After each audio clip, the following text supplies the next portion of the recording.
Mabibi na mabwana, karibuni tena kwenye The Book of Magic and the Movie Stories. Jina langu naitwa Ayubu Obedi.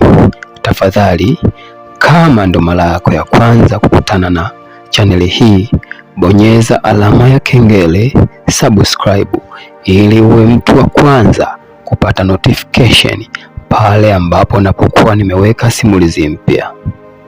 Tafadhali niandikie kwenye comment section unatazama simulizi hii kutokea wapi.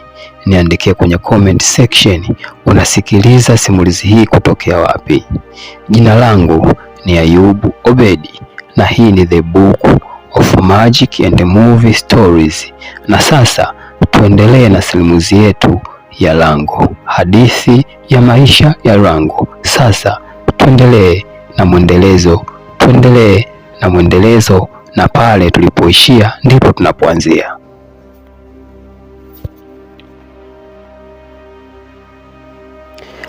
Bwana, baada ya Lango kuwapa mbinu za kivita, baada ya Lango kuwapa mbinu za ujambazi, mbinu za uvamizi, wakakoki silaha zao na wakaingia katika uwanja wa vita. Mbinu walioingia nayo ilikuwa ni mbinu ya kuvamia kwa kushtukiza. Bwana, kumbe wale majambazi walikuwa ni wengi mno. Baada ya kutoka chini ya ardhi, vita ilikuwa ni kali. Watu walikuwa wakiuawa, watu walikuwa wakipigwa vibaya na kujeruhiwa vibaya sana. Lakini baada ya wale majambazi kuona wamezidiwa, Bwana, hawa watu walikuwa si watu wa kawaida. Wakapiga kelele kwa aina yake, na hapo ndipo mapopo wengi walipotoka katika mapango ya ngome hiyo ya majambazi. Popo wengi, afu cha ajabu, popo wa kutisha hao.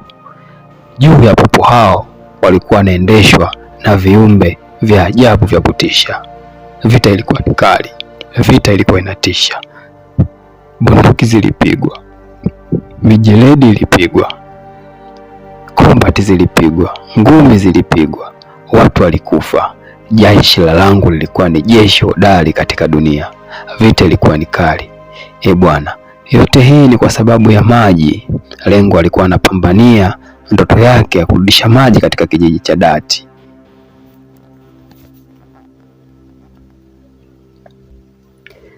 Bwana, mkimbizano ulikuwa ni mkali, vita ilikuwa ni kali kweli. Vita ilikuwa inatisha, risasi za moto zililindima, na wakati huo Lango akiwa anakimbizana na lile dumu la maji. Maji wameshayapata. Bwana, tunaona Beans akiwa ana ride yule farasi ambaye ana mkokoteni ambao umebeba dumu la maji. Mkimbizano ukiwa ni mkali, vita ikiwa ni kali. Bwana, hatari kweli. Bwana, na baada ya muda, baada ya vita kali, lile dumu likadondoka kutoka katika mkokoteni. Ile dumu baada ya kudondoka kutoka katika mkokoteni likapilingita, likazunguka, na kumbe lilikuwa tupu, lisiwe na tone hata moja la maji. Vita ikatulia kwa muda. Lango akashangaa, sasa mbona dumu lenyewe halina maji? Ina maana tumechezewa mchezo au dumu lenye maji ni lipi? Walikaa wakiulizana, upande wa majambazi wakitaharuki wakishangaa, na upande wa kina Lango wakishangaa maji yako wapi? Muda wote, vita yote iliyopiganwa, na bado dumu lilikuwa halina maji. Na ndipo Lango akaanza kuwahoji wale majambazi. Bwana, nyie majambazi, mbona mmeiba dumu na maji hakuna? Maji mmeweka wapi? Jambazi mmoja akajitetea, kaka mkubwa, bwana, sisi tulivyoliiba ndo kama lilivyo bwana. Sisi tulijua ndani yake kuna maji, kwa hiyo tulilibeba tu tukalikimbia nalo. Sisi tulijua ndani dumu lina maji bwana. Mshangaa hapo dumu lenye halina maji bwana. Tumeshangaa, hii shida hii. Lengo akajiuliza, ina maana kuna mtu kabla yao aliiba yale maji, halafu baada ya kuiba yale maji Ndipo wao pia wakaja kuiba maji wakijua wamebeba dumu lenye maji, walakini lilikuwa halina maji. Lango akisia, basi hapa kuna mtu ambaye ameiba maji, amewa double cross wa majambazi. Lango akiuliza, sasa je, ni nani aloiba maji? Na hapo wakaamua moja kwa moja kuwakamata wale majambazi. Wakaondoka nao, wakaona maji kwa sababu hayajapatikana, ngoja tuanze kwanza na majambazi, watatusaidia katika ushahidi. Inabidi tukawabane kwelikweli mpaka waseme maji yako wapi. Wakaanza safari ya kurudi kijijini, mji wa Dentoria, manispaa ya Date. Kamji kanaitwa Date. Bwana. Baada ya kufika kijijini, wananchi walikuwa wamejipanga mstari wakiwa na vyombo vyao vya maji wakisubiri maji ili yapatikane. Lakini bahati mbaya, watu walioenda kuchukua maji wakiwa juu ya farasi wakuwa wanaendesha farasi hao kwa mwendo wa huzuni. Maji hakuna maji hakuna maji, wamekosa maji. Watu wanashangaa, sasa kama hawa mashujaa wetu wamekosa maji, je, sisi tutafanyaje? Tutakufa siku moja na kiu hapa. Bwana. Watu wakishangaa, watu walikuwa wanashangaa, wanatikisa vichwa. Hivi kweli maji yamekosekana? Hivi ni nani alioiba maji katika mji wa Date? Nani aliiba maji katika manispaa ya Dentoria? Mungu wangu, watu walikuwa na huzuni. Mashujaa wao wanarudi bila maji. Inatia huruma. Hali ilikuwa inatisha sana. Ndipo shujaa Lango alivyoamua kwenda moja kwa moja mpaka kwa meya, sehemu ambapo kwa kunaonekana kuna ujenzi ukijengwa kitu kikubwa kisichofahamika. Watu waliuliza, sasa huyu jamaa yetu Lango anaenda wapi? Yule jamaa mwingine alovaa t-shirt ya kijani akamjibu akamwambia kwamba Lango anaenda kukutana na meya, ameenda kutoa taarifa kuhusu jambo ambalo tumekutana nalo huko baada ya kwenda kutafuta maji, kwa sababu tumekosa maji, hatujapata maji, tumerudi bila maji. Baada ya Lango kufika kwa Mr. Mayor, akaanza kumwambia Mr. Mayor, maji ndio hivyo hakuna. Walioiba maji kumbe waliiba dumu likiwa tupu. Sasa sijui ni nani aliyekuwa mtu wa kwanza kudouble cross wale majambazi katika benki ya kutunzia maji na akaiba maji. Hatujui ni nani. Mr. Lango alimwambia Mr. Mayor. Mr. Mayor akamwambia Mr. Lango, nina jambo nahitaji kukuambia. Mr. Lango akasema, naam Mr. Mayor, my boss, hebu niambie ni jambo gani hilo nataka kuniambia bosi wangu? Naam. Mr. Mayor akamwambia Lango, Mr. Lango, katika manispaa hii ya Dentoria, katika jiji la Date, katika jiji la Date, nimekuwepo hapa kabla ya mtu yoyote, na mji huu wa Date nimeujenga mimi, kwa hiyo najua kila kinachoendelea katika mji. Hivyo nahitaji nikwambie jambo moja. Hebu sogea hapa, kuna kitu nataka nikuonyeshe. Kuna kitu nahitaji nikuonyeshe kizuri na kikubwa, na nahitaji ushirikiano wako. Ndipo Mr. Lango aliposogea katika darubini moja kubwa inayotazama zaidi ya kilomita 1000. Akamwambia Mayor, Mr. Lango, tazama, nini unaona kule mbele? Mr. Lango akatazama kwa muda mrefu. Lango akamuuliza, naona unajenga, kuna ujenzi mkubwa unaendelea. Sasa unajenga nini pale? Mr. Mayor akamwambia Mr. Lango, natengeneza mji mwingine, mji mpya, mji wa kisasa, kwa sababu mji ule wa Dentoria, mji ule wa Date ni mji ambao na imani utakufa.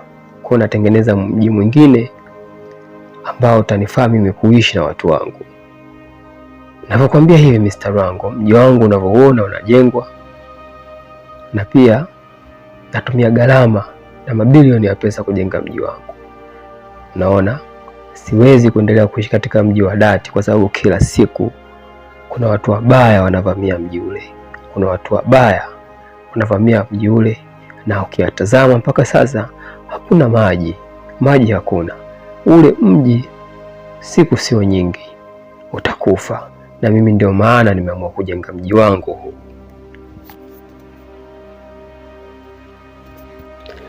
Mr. Rengo akakataa.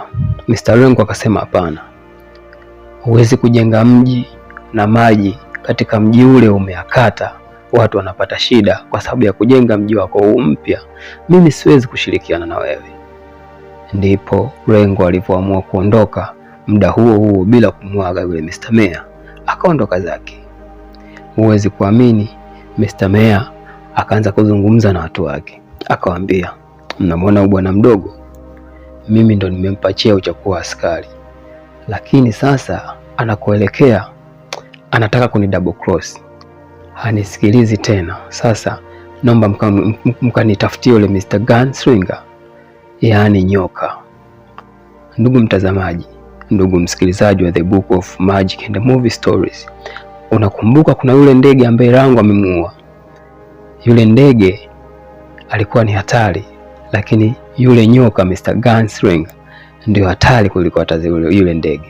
Na ukumbuke katika ule mstari wale walipoenda wanaenda wanapanga mstari wanaenda kutafuta maji, yule dada alimwambia, umemuua yule ndege, sasa yule nyoka anakuja. Ndio hapo Mr. Mayor anajaribu kuwaambia wale jamaa, hebu nitieni Mr. Gunslinger ili awe mbadala wa Rango, kwa sababu Rango kwa sasa anisikilizi. Rango afuati amri zangu, basi nitieni Mr. Gunslinger. Wakamuuliza, boss, tukimuita Mr. Gunslinger ipo siku atatugeuka? Akamwambia, hapana, yule ni mtu wangu, hawezi kunigeuka. Ndipo sasa wale wafanyakazi wa Mr. Mayor wakaenda kumtafuta Mr. Gunslinger. Na hapo Mr. Rengo akarudi katika ofisi yake, akamkuta muhindi mmoja na binti mmoja anaitwa Benzi. Akaanza kuelekeza, unajua yule bwana mkubwa ametaka anipe hongo ili niache kazi yangu wa askari nishirikiane naye katika biashara yake ya magendo, kuiba maji na kujenga mji wake, lakini mimi nimekataa. Sasa hebu tupigeni mahesabu, tunapata wapi maji? Na maji tunapata wapi?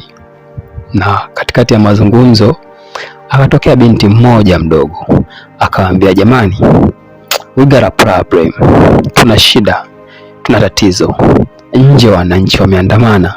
Ndipo Rango akasema, ni nini kinachoendelea? Hebu twende tukawasikilize. Na hapo Rango akatoka nje, wakaenda kuwasikiliza wale wananchi ambao walikuwa wameandamana. Wananchi wakaanza kushauti, wananchi wakaanza kupiga kelele, achini mambo yenu bwana, tupeni maji yetu, yaani muda wote mnatafuta maji hapatikani. Afande, tulikuwa tunakuamini, lakini mpaka leo maji hujaleta. Tunahitaji maji bwana, hatukuelewi bwana, watoto wetu wanakufa kwa kiu, watoto wetu wanakula chakula bila maji. Maji yako wapi? Tunahitaji maji. Ndio, tunahitaji maji. Wananchi walikuwa wametaharuki, wakiongea kwa sauti kubwa. Hakuna maji, hakuna matumaini. Hakuna maji, hakuna maisha. Sisi tumewaamini, nyinyi mlikuwa tumaini letu, lakini mpaka sasa tuamini tena kwa sababu maji hamjaleta mpaka leo. Hivi mnafikiri maisha yanakuwa rahisi? Maisha yanaweza kwenda bila kunywa hivi? Binadamu kweli anaweza kuishi bila kunywa maji? Tazama Mr. Rengo, mwili wa binadamu 75% umetawalwa na maji, lakini sasa tuna mwezi hatujanywa maji. Miili yetu inakauka, tutakufa siku moja hapa. Na hapo ndipo Mr. Rengo akatoka mbele akazungumza, watu wangu, mliniamini mkanipa dhamana ya kuwa askari, na waahidi ya kwamba nitakuwa nanyi bega kwa bega mpaka kuhakikisha kwamba maji yanarudi katika kijiji hiki cha Dati. tafadhali naomba tuwe na subira, naomba tuwe wavumilivu, maji tutayapata. Tukiendelea kuleta vurugu, tukiendelea kupiga kelele haitasaidia. Sio solution kupiga kelele na kuleta vurugu. Solution ni kuleta maji katika kijiji. Na ghafla kituo kizima cha polisi kikashambuliwa. Risasi zikalindima. Wananchi wakataharuki. Na baada ya hapo akatokea Mr. Gunslinger, yule nyoka anayetisha. Akasogea akajongea taratibu, akamzunguka Lango. Mambo vipi brother? Bwana, nimekuja bwana. Nasikia kwamba wewe bwana mdogo unajiita sijui ni shujaa. Ulishaua watu 7 kwa risasi moja. Lakini sura yako inavyoonekana kabisa hujawahi kupiga mtu hata risasi, wala hujawahi kuua hata mtu mmoja. Kwani unakuwa ni muongo? Mimi naitwa Gunslinger. Mimi ndo mfalme wa Dati. Na wakati huo Mr. Mayor alikuwa akijongea taratibu katika mkutano huo, kwa sababu Mayor ameamua kumuita ule nyoka ili awe kampani yake baada ya Lango kumkataa katika shughuli zake zisizokuwa na msingi. Yule nyoka aliendelea kumtishia Lango. Wewe unawadanganya watu kwamba ulishaikuwa watu 7, si ndio? Basi sikiliza, shika bunduki hii nipige jicho moja risasi. You got no killing eyes. Huna macho ya muuaji, wewe ni muongo. Sasa fuatisha maneno yangu. Hebu waambie ukweli, wewe ni nani? Waambie ukweli, wewe ni nani? Waambie kwa sauti, wewe ni nani? Lango aliambiwa na Mr. Gunslinger, yule nyoka wa kutisha. Wakati huo Lango alikuwa kimya. Yule nyoka akamwambia, waambie kwamba wewe sio kitu, wewe ni mjinga tu.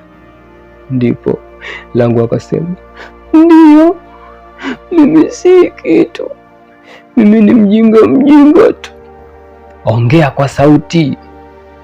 Waambie wewe ni mpumbavu, mjinga tu, wala hujawahi kuua mtu. Ndio, mimi ni mjinga. Sijawahi kuua mtu. Jamani. Okay. Sasa inakuwaje unakuwa muongo? Unadanganya watu wazima na akili zao timamu.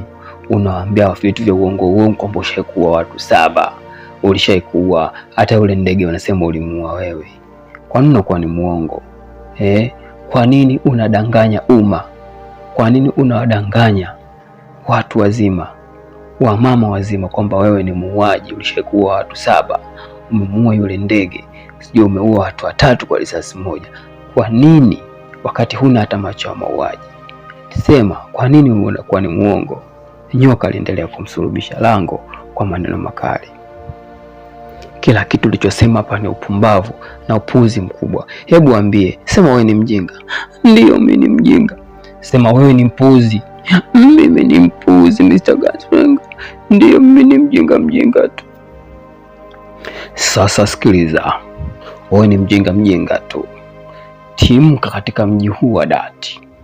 Na kama nikikuona tena umerudi, umekuwa ni mjinga, uneta ujinga hapa, nitakutafuna mbichi na nitakumeza. Mimi ndo Gunslinger. Toka hapa. Mr. Lango akiwa na huzuni, yule nyoka alimvingilisha na kumrusha mbali. Timka! Sitaki kukuona hapa. Mr. Lango akasema, mjomba nani, mimi siangalia hata nyuma mimi naenda jamani. Wananchi wangu wa Dati, mji wangu wa Dentoria, niko napambania kuhusu maji. Mimi nimeshafukuzwa katika huu mji jamani, mimi naondoka. Sina tena chaguo. Lango alianza kukimbia taratibu, akianza kutembea, moyo wake ukidunda, mapigo yake ya moyo yakidunda kwa nguvu, akiwa na huzuni, akiwa anatembea. Ndipo yule binti akamwambia, sasa wewe brother, wewe ni nani? Sasa ni unatuacha hapa? Mr. Lango akasema, mimi hata siwezi kukujibu sasa hivi, nikujibu hapa nitakufa tu hapa. huyo nyoka anataka kunitafuna, acha tu niondoke katika kwenye mji wenu, acha nirudi jangwani katafute njia kurudi nyumbani, maisha yamekuwa ni magumu sana. I say Mr. Rango kile kitambulisho chake cha askari akakitupa maeneo yale yale. Sasa mahali alipofukuzwa kitambulisho chake akikitupa. Iliuma sana. I say natia huruma. I say ilikuwa ni huzuni. Rango anatembea akibuluza mkia wake. Matumaini yote yakawa yamevunjika.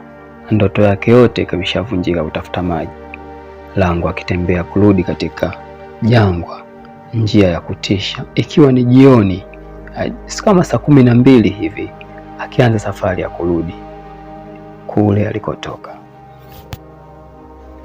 Mr. Rango alitembea kwa mguu jioni ile mpaka kiza kinaingia. Alitembea kwa mguu mpaka asubuhi kuna kuchwa. Akatembea kwa mguu tena mpaka kiza kinaingia. Tena akatembea kwa mguu tena mpaka asubuhi kuna kucha, tena na tena na tena na tena. Ilikuwa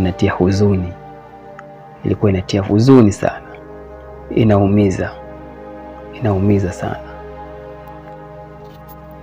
Na hapo Mr. Rango akaendelea kutembea, akarudi kule kwa mwanzo, kule alikopata ajali, kule barabara ya lami.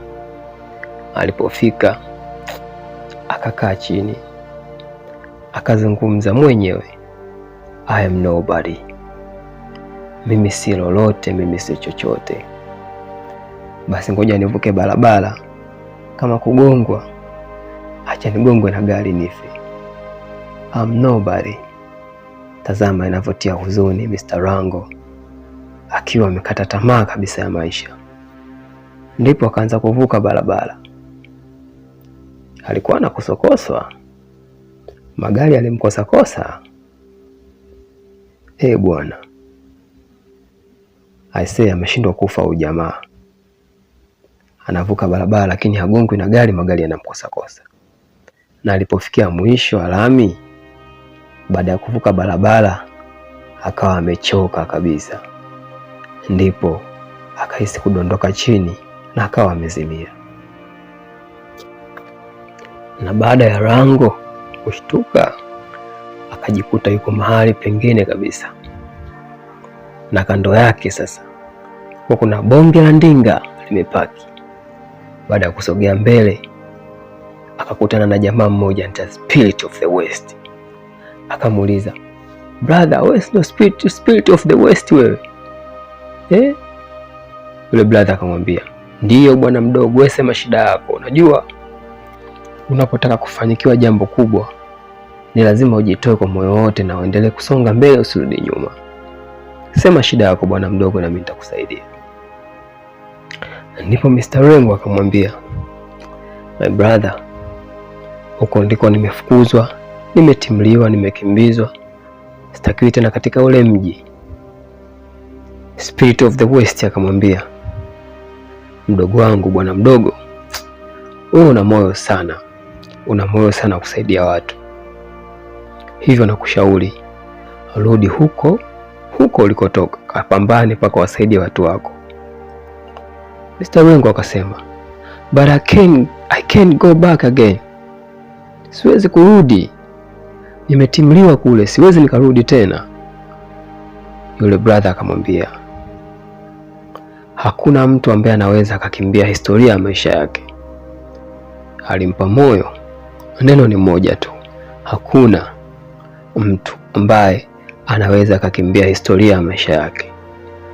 Kisha Spirit of the West, man of the money, akawasha ndinga na kutembea. Na Mr. Rango alipogeuka nyuma, akakutana na ule jamaa yake wa mara ya kwanza aliyemwambia, don't be shy, nataka uje uniunge. Bwana alikuwa nyuma yake bwana. Akamwambia, brother, rafiki, ulichokiona ndo kila siku ambacho nilikuwa nakwambia nahitaji kuja ukiona. Mr. Rango akamuuliza, hivi nilichokiona ni reality au ni ukweli au nilikuwa naota? Yule bwana mkubwa akamwambia, wala ulikuwa wote, ulichokiona ni halisi kabisa. unapaswa urudi ndio kusaidia watu wako, wanakutegemea sana, na wewe una nguvu ya ushawishi ya kuweza kufanya jambo lolote likafanikiwa katika dunia. Na kisha akaendelea kumwambia, hebu njoo nikuonyeshe jambo bwana mdogo. Wakatembea hatua 2-3. Yule bwana mkubwa akamwambia, bwana mdogo, hebu tazama hapa. Miaka mingi iliyopita hapa kuna bonde kubwa linaitwa Gwa, lakini leo hakuna bonde tena, na maji yalikuwepo. Kuna mto mkubwa, ziwa kubwa lilikuwa hapa, lakini leo pote ni pakavu, hakuna mti, hakuna kitu chochote. Je, haya maji yalienda wapi? Yule bwana mkubwa aliendelea kumwambia Lango. Na hapo katika mazungumzo, Mr. Rengo na yule bwana mkubwa wakatazama miti ambayo ilikuwa inatembea. Miti inapiga hatua. Bwana mkubwa akamwambia Mr. Rengo, hii miti inafuata maji, hebu tuendelee kuifuata. Ndipo wakaanza kutembea, miti ikiwa inatembea na wenyewe wakitembea. Baada ya muda wakaona mji mkubwa wa kuvutia, mabustani makubwa, maji yakimwagika. Mr. Rengo akauliza, hivi kumbe maji waliyafunga kule, watu wanataka wanateseka na maji hakuna, lakini kumbe huku maji ni bwelele kabisa, maji ni mengi. I say, ndipo Mr. Rengo alipokumbuka maneno ya yule Mr. Merrick kule benki. Mr. Rengo akakumbuka maneno ya bwana Meya. Kumbe Meya naye alikuwa anakausha maji kusudi, kwa sababu alikuwa anajenga mji kama ule. Na hapo Mr. Rengo akaamua kurudi. Bwana mkubwa anamuuliza, unarudi tena ulikotoka? Ndio Mr. Rengo akamwambia, hakuna mtu ambaye anaweza akaikimbia historia ya maisha yake. Ndipo Mr. Rengo aliamua kurudi katika mji wa Dati. Baada ya kufika katika mji wa Dati, watu walikuwa wamechoka, na kwa mbali waliona mtu anakuja kwenye giza mjinga hivi. Ndipo aliposogea, alipogundua ni Mr. Rengo. Mr. Rengo akawaambia, mimi sio muongo, nimekuja na mipango thabiti ya kuhakikisha kwamba maji yanarudi katika mji huu. Nimekuja na mipango ya kurudishia maji, nimekuja na mipango ambayo itasababisha maji yarudi katika mji huu. Hivyo naomba watu wangu wa Dentoria mniamini, tukae chini mnisikilize, niwape plani ili tuweze kumumbua Mr. Meya, kwa sababu Mr. Meya siku zote yeye ni mtu ambaye alikuwa anataka kuwaua watu wote na anahitaji kujenga mji wake. Kwa hiyo naomba mnisikilize, twende sawa ili tuweze kurudisha maji yetu tena katika kijiji. Na baada ya mipango, Mr. Rengo akaingia mjini na kikosi chake, akaanza kuita kwa sauti, we Mr. Jack Swinger, Mr. Jack Swinger. Unajua yule bwana mkubwa, yule nyoka anajiita Jack Slinger. Jack Slinger akatokea akasema, sasa bwana mdogo, umekifuata kifo? Unataka kifo? Bwana, mipango ilikuwa imeshafanyika. Walikuwa wamechimba shimo kubwa, na ile mimea walikuwa wameshirikiana nayo tayari katika ule mji ambao maji yalikuwa yamefungwa. Maji yalikuwa yanafunguliwa, na baada ya hapo sasa, baada ya yule nyoka kusogea karibu ya ile shimo, maji yalitoka kwa kasi, na ule nyoka akaingizwa, akamezwa na yale maji, na hali ikawa ni tete kweli. Na hapo yule nyoka mwenye akakili akasema, kweli Jaki, wewe ni mtu mwenye akili nyingi sana. Akaamua kuondoka zake, lakini hakuondoka hivi. Aliondoka na Meya, na mji ule ukarudi kwenye amani. Mji ule wakawa wamepata ushindi, maji yakawa mengi, maji yakawa yanatiririka huku na kule. Na baada ya muda, watu wote walihamia katika ule mji alikuwa umejenga Meya, mji wenye maji mengi, mji wenye rutuba nyingi. Watu wote walisherekea, sherehe ilikuwa ni kubwa. Maji kijijini yalikuwa yanatiririka muda wote, sehemu zote, kama vile maji yamefunguliwa kutoka huko yalikofunguliwa kwa kasi ya ajabu. Wananchi walikuwa na furaha, wananchi walikuwa na amani, na hapo Mr. Rengo alikuwa ameshakamilisha historia ya maisha yake. Ndugu mtazamaji wa The Book of Magic and Movie Stories, asante kwa kufuatilia simulizi hii mwanzo mpaka mwisho. Tafadhali, kama wewe ni mara yako ya kwanza kukutana na chaneli hii, bonyeza alama ya kengele, subscribe ili uwe mtu wa kwanza kupata notification pale ambapo naweka simulizi nyingine. Asante na karibu tena kwenye The Book of Magic and Movie Stories. Jina langu naitwa Ayubu Obedi. Karibu kwa simulizi nyingine nyingi zifuatazo. Asante mpaka wakati mwingine tena. Bye bye.